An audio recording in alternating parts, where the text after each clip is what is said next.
Assalamualaikum warahmatullahi wabarakatuh. Kami dari kelompok 2 yang beranggotakan saya sendiri, Desta Azra Rosani Ferlian Adi, dan rekan saya Imarotus Sabrat Lumakfiro dengan NIM 2022-32-16.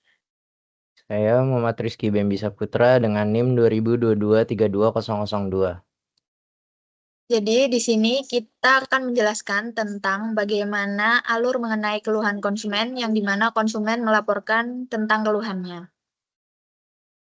Baik, pertama saya akan menjelaskan terlebih dahulu apa itu diagram BPMN.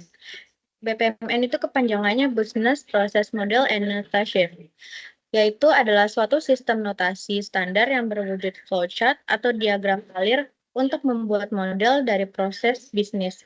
Diagram ini digunakan untuk menggambarkan bagaimana proses bisnis yang sedang berlangsung dalam bentuk visual yang jelas dan mudah dipahami.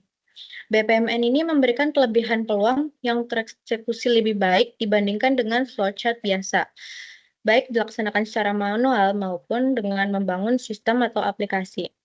Nah, BPMN ini terdiri dari beberapa komponen penting seperti yang pertama, partisipan pool land, yaitu digunakan untuk menggambarkan aktor yang berbeda dalam sebuah proses bisnis. Yang kedua ada event, yaitu menandakan apakah proses bisnis dimulai atau berhenti. Yang ketiga ada test, yaitu sesuatu yang dilakukan pada kegiatan proses bisnis yang menghasilkan output tertentu. Lalu yang keempat ada gateway atau semacam make decision, yaitu percabangan alur proses bisnis yang menentukan jalur mana yang akan dilalui jika ada percabangan.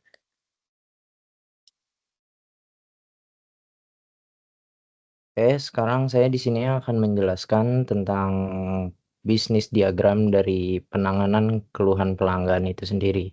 Di sini terdapat 3 aktor. Yang pertama itu ada pelanggan, lalu ada layanan pelanggan atau customer service, yang ketiga ada teknisi. Oke, pertama kita mulai dari pelanggan. Di sini pelanggan mengirimkan keluhan, lalu keluhan itu akan dikirim dan akan diterima oleh layanan pelanggan. Setelah diterima oleh layanan pelanggan atau customer service, maka customer service akan menerima keluhan pelanggan. Setelah menerima keluhan pelanggan, maka akan diteruskan lagi akan melakukan validasi keluhan. Setelah melakukan validasi keluhan, di sini akan terjadi decision tree atau percabangan antara tidak valid atau valid untuk keluhan pelanggan itu. Jika tidak valid pemberitahuan alasannya, maka akan dikirim ke pelanggan lagi dan pelanggan akan menerima alasan. Setelah menerima alasan, akan lanjut ke konfirmasi perbaikan yang diteruskan ke layanan pelanggan.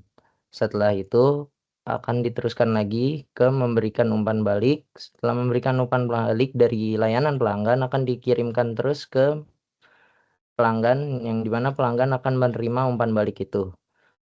Setelah menerima umpan balik, pelanggan akan diteruskan lagi. Di sini ada decision tree atau gateway lagi, antara keluhan diatasi atau keluhan tidak diatasi. Bila keluhan diatasi, maka pelanggan merasa puas dan proses akan selesai.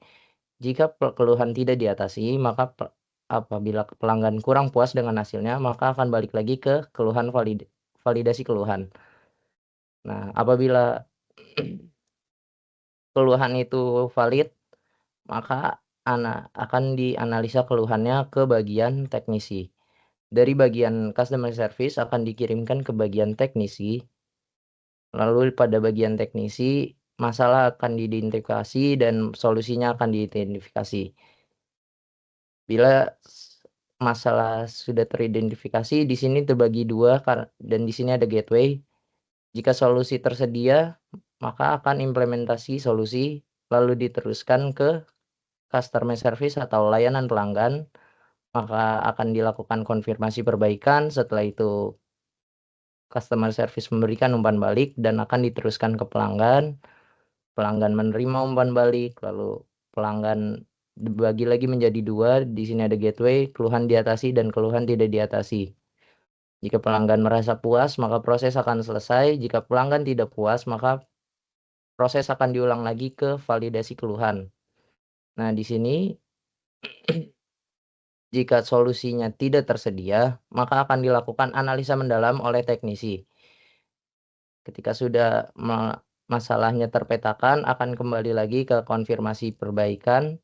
Setelah konfirmasi perbaikan oleh layanan pelanggan atau customer service akan memberikan umpan balik kepada pelanggan. Di sini pelanggan menerima umpan balik dari layanan pelanggan atau customer service itu tersendiri, dan jika pelanggan merasa puas, maka proses akan selesai. Jika pelanggan masih merasa kurang puas dengan keluhannya, maka keluhan akan diatasi kembali dan akan kembali ke validasi keluhan itu. Sekiranya sekian penjelasan flowchart dari saya.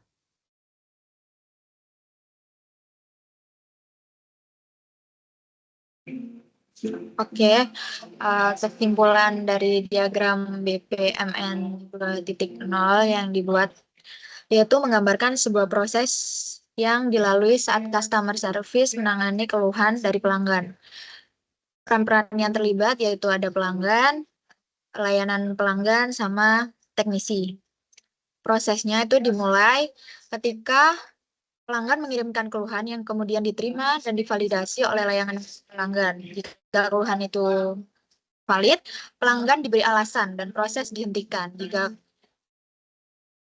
Jika keluhan tidak valid, pelanggan diberi alasan dan proses dihentikan. Jika keluhan valid, dilakukan analisis untuk memahami masalah lebih lanjut. Teknisi kemudian melakukan identifikasi dan implementasi solusi. Jika solusi tersedia, teknisi langsung mengimplementasikannya. Jika tidak, dilakukan analisis mendalam untuk menemukan solusi. Setelah solusi diterapkan, dilakukan konfirmasi perbaikan dan pelanggan menerima umpan balik. Pelanggan kemudian menilai apakah keluhan telah ditangani dengan baik. Jika puas, proses akan berakhir. Jika tidak, tindakan lebih lanjut diperlukan untuk mencapai kepuasan pelanggan. Diagram ini menekankan pentingnya validasi, analisis, dan umpan balik dalam memastikan penanganan keluhan yang efektif. Sekian presentasi penjelasan dari kami. Kalau ada kurang lebihnya, kami mohon maaf. Wassalamualaikum warahmatullahi wabarakatuh.